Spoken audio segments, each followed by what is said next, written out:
Hoy vamos a meternos de lleno en la historia oculta de una especia que, vamos, tenemos todos en la cocina. Sí, este bote de especias. ¿Qué historia puede esconder algo tan normal? Pues bueno, a simple vista, claro, es solo un condimento. Pero su pasado, su pasado es de todo menos sencillo. Ya veréis. Para entenderlo, tenemos que hacer un viaje en el tiempo, a una época en la que la nuez moscada, bueno, es que valía literalmente más que su peso en oro. Más que el oro. Cuesta creerlo, ¿eh? Vale, pues vamos allá. Empezamos por el principio. ¿De dónde venía ese valor tan increíble? Pues todo se reducía a una cosa: su origen. Crecía solo, y digo solo, en un puñado de islas diminutas en Indonesia, las famosas Islas de las Especias.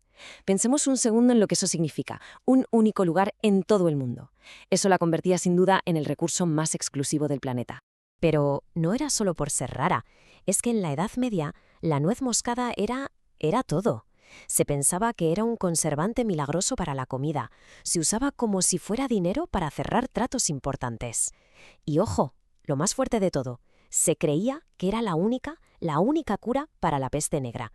Imaginaos el poder que eso le daba.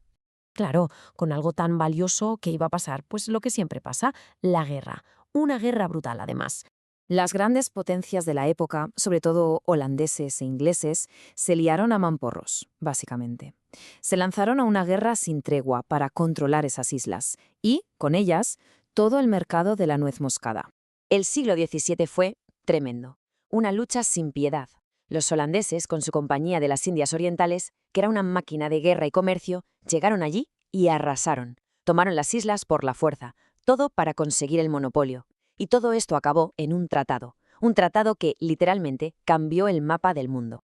Y aquí es donde la historia se vuelve de película, porque ese tratado incluía uno de los trueques más alucinantes que se han hecho jamás. Fijaos bien en esto. Los ingleses le dieron a los holandeses una pequeña colonia comercial que tenían en América, un sitio llamado Manhattan. ¿A cambio de qué? A cambio de una islita remota, la isla de Run, que era el último sitio con nuez moscada que no controlaban los holandeses. Visto desde hoy parece una locura, pero en aquel momento, para los ingleses, era el negocio del siglo. Manhattan por un puñado de nueces. Vale, pero aparte de que era súper difícil de conseguir, ¿hay algo más? ¿Algo en la propia especia que la hiciera tan especial? Pues sí. La respuesta, como muchas veces, está en la química. Resulta que la nuez moscada esconde un secreto, un compuesto químico bastante potente. Se llama miristicina, y es un compuesto con dos caras. Por un lado, es lo que le da ese aroma tan característico, tan cálido y navideño que nos encanta. Pero por otro, bueno, digamos que tiene un lado bastante más oscuro y peligroso. Es que la línea que separa el condimento de la toxina es finísima. Una pizca y tienes el toque perfecto para la bechamel o un postre.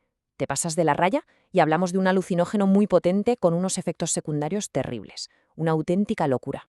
Y después de todo este viaje, ¿cómo encaja esta historia tan bestia con el botecito que tenemos en la cocina? Pensemos en todo lo que hemos visto: siglos de guerras, batallas navales con cañones y velas, colonialismo brutal, curas milagrosas para la peste negra. Y todo eso, toda esa sangre y esa ambición, ¿para qué? Para este simple momento de sabor.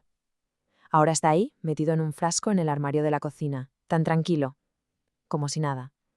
Su pasado violento ha quedado casi en el olvido. Ya no es exclusiva, ¿no?